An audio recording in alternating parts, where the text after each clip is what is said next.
It's not just physical ability, it's exceptional intellectual capacity.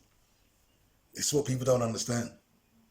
But on researching Linford Christie's achievements, I wondered why he isn't honoured more. He was the first person representing Britain to have won 100 metres gold at the Olympics. The 100 metre world champion represents something. Everyone in the world knows the 100 metres Olympic champion because it's the pinnacle of what it is to be human. Linford was the fastest man on the planet, and he should have been honoured for two reasons. First, he achieved something no other person representing Britain has ever achieved before or since. Second, he beat 100% of the world's population in the premier athletic event, yet he's not recognised for his achievements.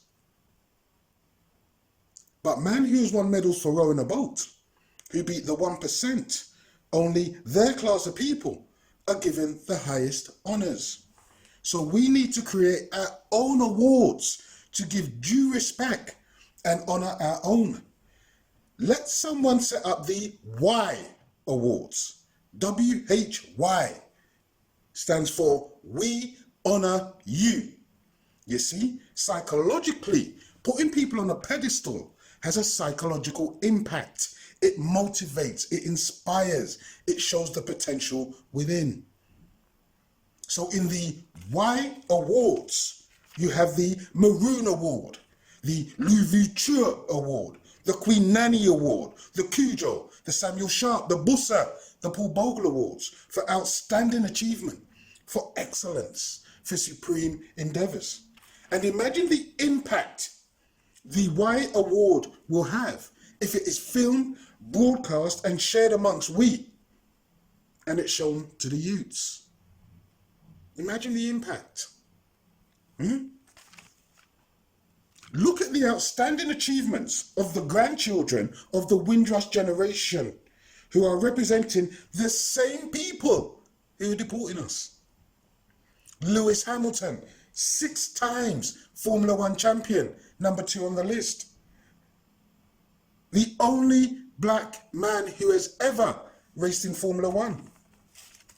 Look at Dina Asher-Smith, the first person representing Britain to win a major global sprint title.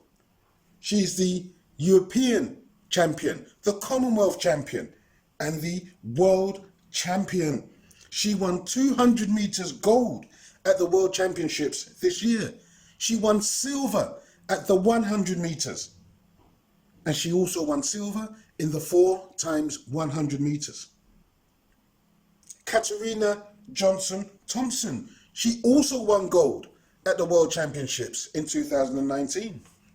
Britain won 5 medals at the World Championships.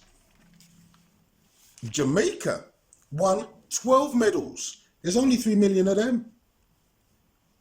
There's about 3 million of us over here. But who won the medals for Britain in the World Championships this year? The same Afro-Caribbeans, the same people. Without we, Britain wouldn't have won a single medal in the World Championships. And I know the truth is an offence, but the truth is just truth. It's a fact. It's a fact. Now, Dina also has a history degree from the University of London. You see, the physical ability and the intellectual capacity. She's not privileged. She's not from a privileged background. And yet, she is the world champion in athletics and also has a history degree from the University of London. Now take Lewis Hamilton. He is the 2nd greatest Formula One driver of all time. And he's the only black man who's ever competed in Formula One. Do you see what happens when we get opportunity? Lewis had no privilege. He had no advantage. His father worked 2 jobs and took him to every single race. And his talent, his ability shone through. Again with Tiger Woods. One of the few black men to have played professionally. Couldn't even play on their golf courses. Number 2 on the all-time list for major titles. Just like Serena Williams, one of the very few black women to have played tennis. And she is the most outstanding female tennis player since it became professional. She was at no tennis club. She was at no tennis academy. Her dad coached her and Venus. He read a book and then he taught both his daughters how to play and both became Grand Slam champions. That is physical ability and intellectual capacity. Are you following me? They had no privilege, no advantage, but talent shines through. Natural ability shines through. Power, strength, speed, dexterity, coordination.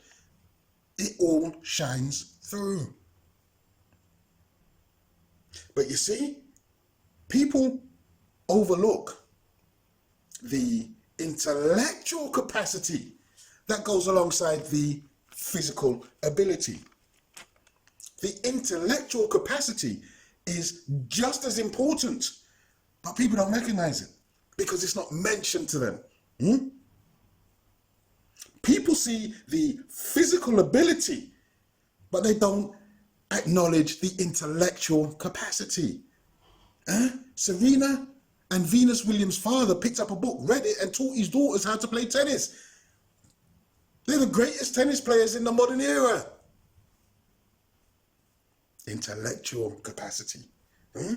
Lewis Hamilton, he rarely, if ever, crashes when he's driving.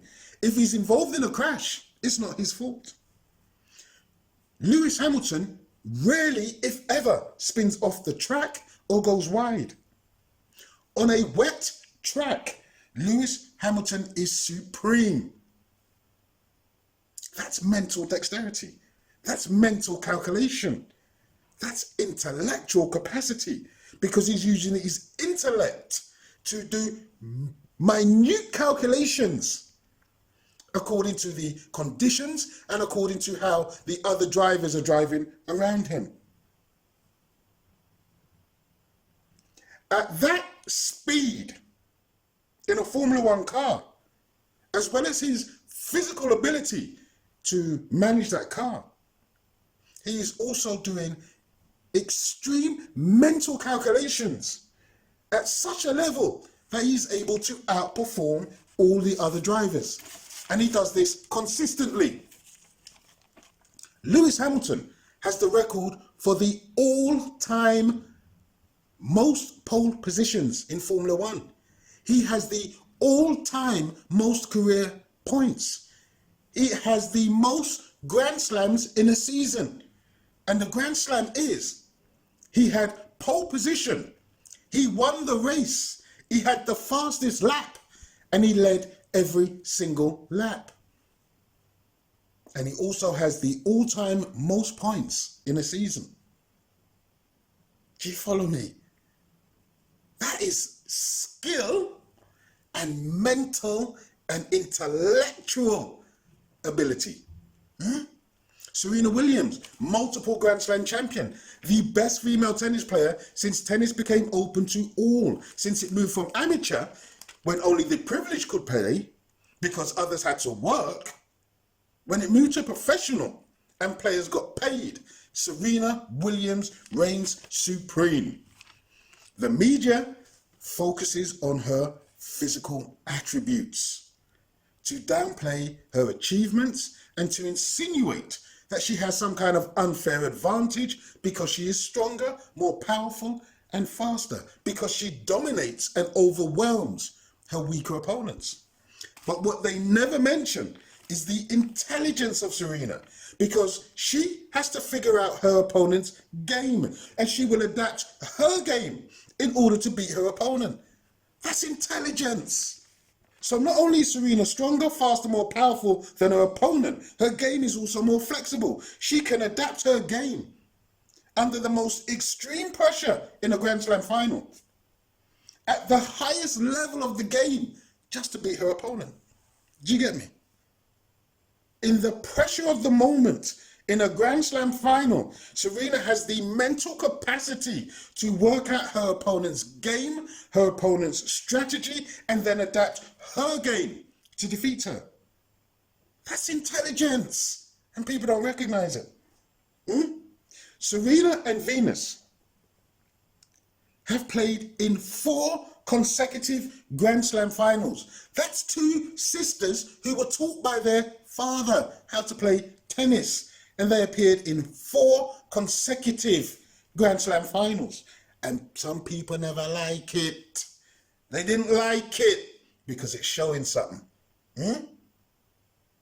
Serena and Venus have competed in 9 Grand Slam finals against each other. Against each other. And they were the only 2 black women playing tennis.